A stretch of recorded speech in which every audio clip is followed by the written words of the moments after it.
12 വർഷത്തിലൊരിക്കൽ നടക്കുന്ന ഒരു ഹൈന്ദവ തീർത്ഥാടന സംഗമമാണ് കുംഭമേള. പ്രയാഗ്രാജ്, ഹരിദ്വാർ, ഉജ്ജയിൻ, നാസിക് എന്നിവിടങ്ങളിലാണ് കുംഭമേള നടക്കുക. ശ്രീമദ് ഭാഗവതം, വിഷ്ണു പുരാണം തുടങ്ങിയവ പോലെയുള്ള ഹൈന്ദവ പുരാണ ഗ്രന്ഥങ്ങളിൽ ദേവന്മാരുടെ ശക്തി വീണ്ടെടുക്കുന്നതിനായി നടത്തിയ പാലാഴി മഥനവുമായാണ് കുംഭമേളയെ ബന്ധിപ്പിച്ചിരിക്കുന്നത്. ഗരുഡൻ വഹിച്ചിരുന്ന അമൃതകുംഭത്തിൽ നിന്ന് പ്രയാഗ്, ഹരിദ്വാർ, ഉജ്ജയിൻ, നാസിക് എന്നിവിടങ്ങളിൽ ദേവന്മാർക്ക് നിത്യയൗവനം പ്രദാനം ചെയ്യുന്ന അമൃത് തുളുമ്പി വീണു എന്നാണ് വിശ്വാസം. നദികളിലെ സ്നാനമാണ് കുംഭമേളയിലെ പ്രധാന ചടങ്ങ്. കൂടാതെ മതപരമായ ചർച്ചകളും ഗാന ആലാപനവും മറ്റും നടന്നുവരുന്നു. ഒരുപാട് സന്യാസികളും ഈ മേളയിൽ പങ്കെടുക്കുന്നു. 6 വർഷത്തിലൊരിക്കൽ നടക്കുന്ന അർദ്ധകുംഭമേള ഹരിദ്വാറിലും പ്രയാഗ്രാജിലും നടക്കുന്നു.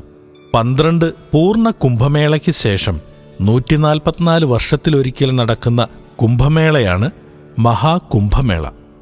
ഇത്തവണത്തെ മഹാകുംഭമേള നടക്കുന്നത് 2025 ജനുവരി 13 മുതൽ ഫെബ്രുവരി 26 വരെയാണ്. ഏകദേശം 15 കിലോമീറ്റർ വരെ വ്യാപിച്ചു കിടക്കുന്ന സംഗമതീരത്ത് കോടിക്കണക്കിന് ഭക്തർ മുങ്ങിക്കുളിക്കുന്ന കണ്ണഞ്ചിപ്പിക്കുന്ന കാഴ്ച ദൈവീകമാണ്.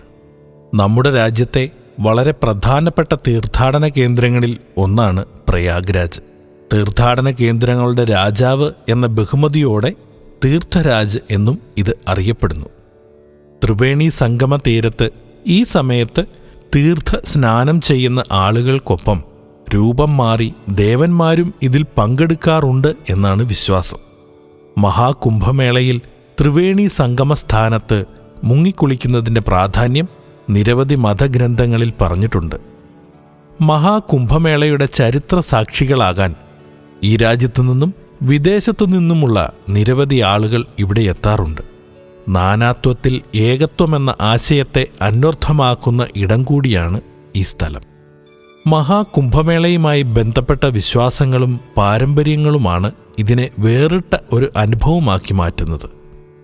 ഏറെ വർഷം പഴക്കമുള്ളതാണ് കുംഭമേളയുടെ പാരമ്പര്യമെങ്കിലും ശ്രീ ആദി ശങ്കരാചാര്യരാണ് കുംഭമേളയ്ക്ക് ഒരു വ്യവസ്ഥാപിത രൂപം നൽകിയതെന്നാണ് പണ്ഡിതർ അഭിപ്രായപ്പെടുന്നത്.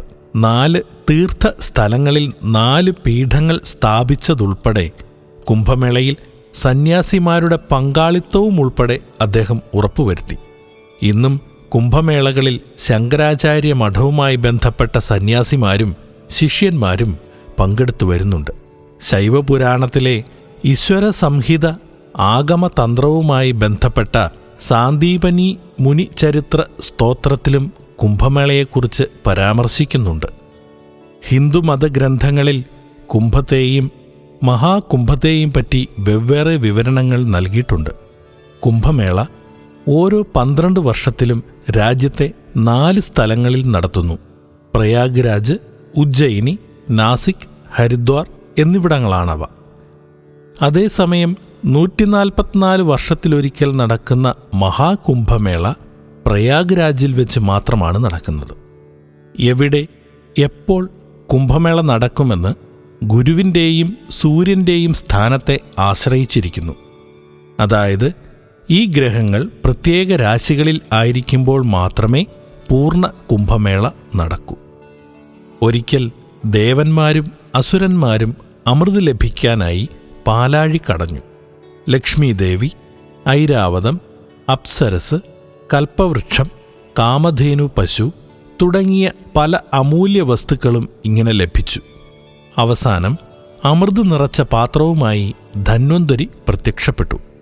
അമൃതകലശം പുറത്തു വന്നയുടൻ അത് ലഭിക്കുവാൻ ദേവന്മാരും അസുരന്മാരും തമ്മിൽ യുദ്ധം തുടങ്ങി.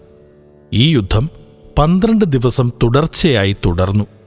ഈ യുദ്ധത്തിൽ ഭൂമിയിലെ 4 സ്ഥലങ്ങളിൽ, അതായത് പ്രയാഗ്, ഹരിദ്വാർ, ഉജ്ജയിൻ, നാസിക് ഈ സ്ഥലങ്ങളിൽ കലത്തിൽ നിന്ന് ഏതാനും തുള്ളി അമൃത് വീണുവെന്നാണ് വിശ്വാസം. ഭൂമിയിൽ ഈ അമൃതത്തുള്ളികൾ വീണ അതേ 4 സ്ഥലങ്ങളിലാണ് ഇപ്പോഴും കുംഭമേള നടക്കാറുള്ളത്. ഏവർക്കും പുണ്യപൈതൃകത്തിൻ്റെ നന്ദി.